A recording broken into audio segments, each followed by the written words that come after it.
Hi అందరికీ నమస్తే. Welcome to విన్లాస్ కిచెన్. ఈరోజు అరటికాయ వేపుడు ఎలా చేయాలో చూసేద్దాం. ఈ అరటికాయ వేపుడు వేడి వేడి అన్నంలోకి పప్పుతో కానివ్వండి, సాంబార్తో కానివ్వండి చాలా మంచి కాంబినేషన్. చాలా అంటే చాలా బాగుంటుంది. నాకైతే పెరుగన్నంలోకి చాలా ఇష్టం. ఇప్పుడు ఎలా చేయాలో చూసేద్దాం. ముందుగా అరటికాయని ఇలా కట్ చేసుకొని ఉప్పు నీటిలో వేసుకున్నాను.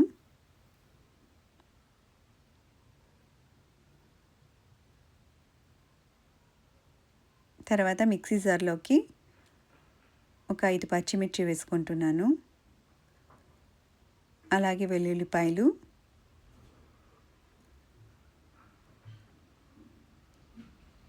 అల్లం వేసుకొని పేస్ట్ చేసుకోవాలి.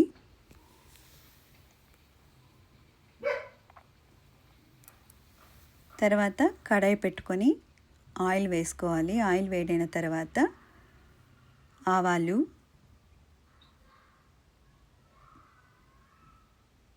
మినపప్పు, పచ్చెనగపప్పు వేసుకొని దోరగా వేయించుకోవాలి.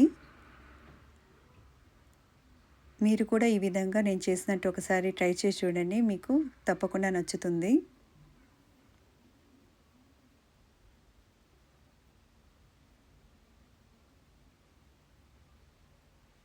ఇలా వేయించుకున్న తర్వాత సన్నగా కట్ చేసి పెట్టుకున్నటువంటి ఉల్లిపాయలు, కరివేపాకు కూడా వేసుకొని ఒక 2 నిమిషాలు వేయించుకుంటే చాలు.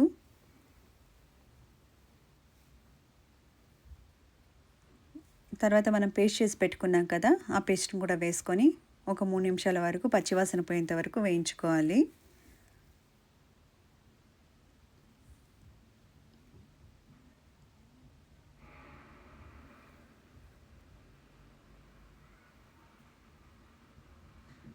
ఇలా వేయించుకున్న తర్వాత పసుపు వేసుకున్నాను. అది క్లిప్ మిస్ అయిందండి, మీరు పసుపు వేసుకోండి. తర్వాత ఇంగు వేసుకుంటున్నాను.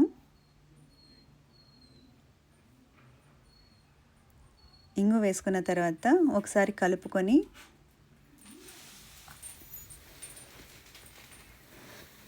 ఇప్పుడు మనం అరటికాయ ముక్కలు కూడా వేసేసుకోవాలి.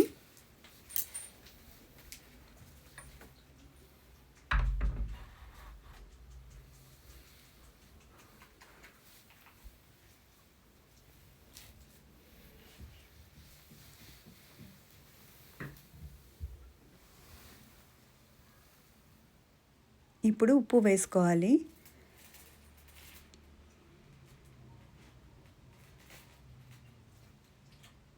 ఉప్పు వేసుకున్న తర్వాత ఇదంతా మొత్తం ఒకసారి ఈ విధంగా కలుపుకోవాలన్నమాట.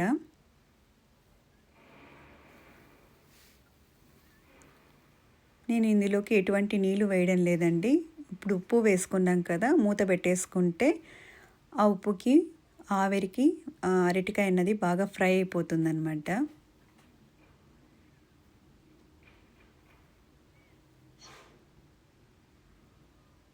ఇప్పుడు మూత పెట్టేసుకొని 2 నిమిషాలకు ఒకసారి అరటికాయని అప్పుడప్పుడు మనం కలుపుతూ ఉండాలి.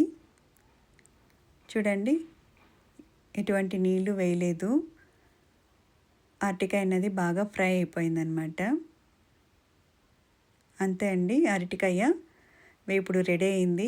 నేను చేసినట్టు మీరు కూడా ఒకసారి ట్రై చేసి చూడండి, మీకు ఖచ్చితంగా నచ్చుతుంది. ఇప్పుడు సర్వ్ చేసేసుకోవచ్చు. నా వీడియో కనుక మీకు నచ్చినట్లయితే లైక్ చేసి, షేర్ చేసి, సబ్స్క్రైబ్ చేయండి. Thank you.